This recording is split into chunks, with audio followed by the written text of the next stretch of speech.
All right. Now assume you make an offer to a prospect and they say, nope, doesn't work for me. What do you do? Well, in my personal experience, it helped me to really find out exactly what the objection was, because unless I knew what the problem was, I couldn't fix it. Exactly. Okay. So the rule of thumb is there is always a reason that the other person says no, or the other party says no. Oh, yeah. Okay. And the fact that they're still talking with you proves that they're still interested. Okay. They want you to come back with something else. If they were totally not interested, think of like, a telemarketer calls you with a spam call and you're totally not interested. What do?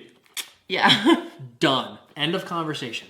So the fact that they're still there, that they're still engaging with you, means they're still interested. There's just some objection or there's some barrier that's standing in the way between where they are now and getting to the point of saying yes. Absolutely.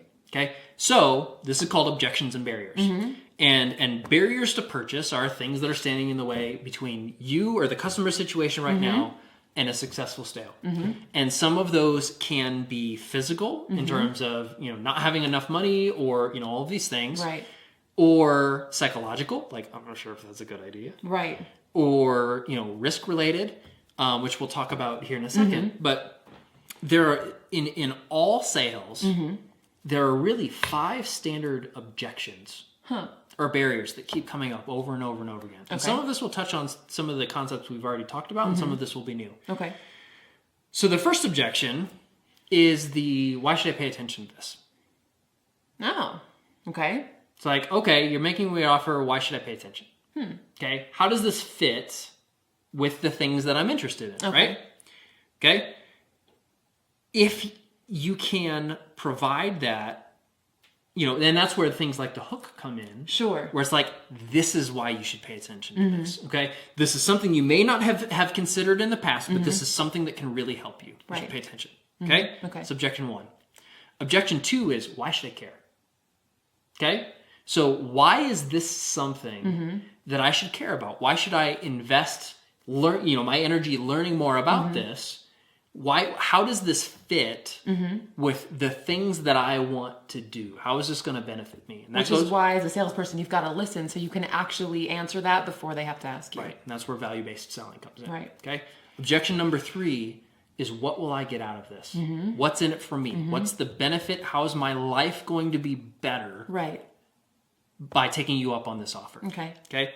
The 4th objection is, why should I pay for this? Okay, so there's a lot of free value out there. There are a lot of different options. Why should I pay you? And it goes back to value-based selling. Why should I pay you the value or the price that you're asking? Okay, what's in it for me? Okay. And the 5th is, why should I trust you?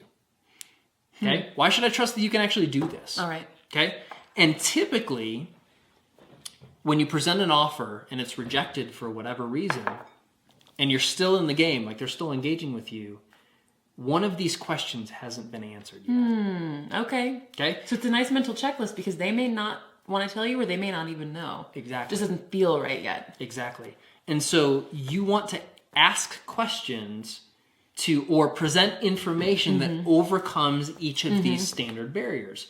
And if you can, then you can really get to the heart of the matter of, well, I don't know how this fits with what I'm doing. Right. And if you can show them how it fits with what they're doing, they're like, okay, I can see that can help me now. How can I trust that you can deliver it? Right. And so it's an iterative process of asking questions and getting information about where they're at. And if you can break down enough of these barriers or objections, then you'll net the sale. The other thing too is, sometimes if these objections are met, sometimes the structure of the deal just isn't good. Right.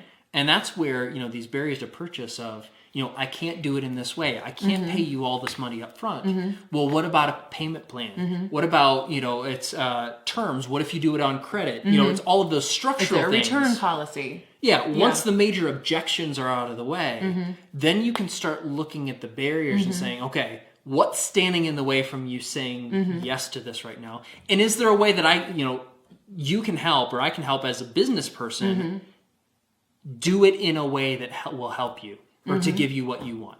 And I will say one more time, if you can get all that information out before the time comes to ask for the sale, it won't feel like you're selling to them and they won't feel like they're being sold to. Do it, do it, do it. Exactly. So always be aware that these objections or barriers exist. Get as many of them out of the way as possible. And you can do this in your marketing and your sales materials well before you ever ask for the transaction. But be aware that if somebody rejects your offer, it may not be because they're not interested. It may be because there's just some objection or something that hasn't been talked about yet, or hasn't been considered, or that hasn't been proven to them yet. And if you can answer that objection, if you can overcome the barrier, then you still have a chance of netting the sale.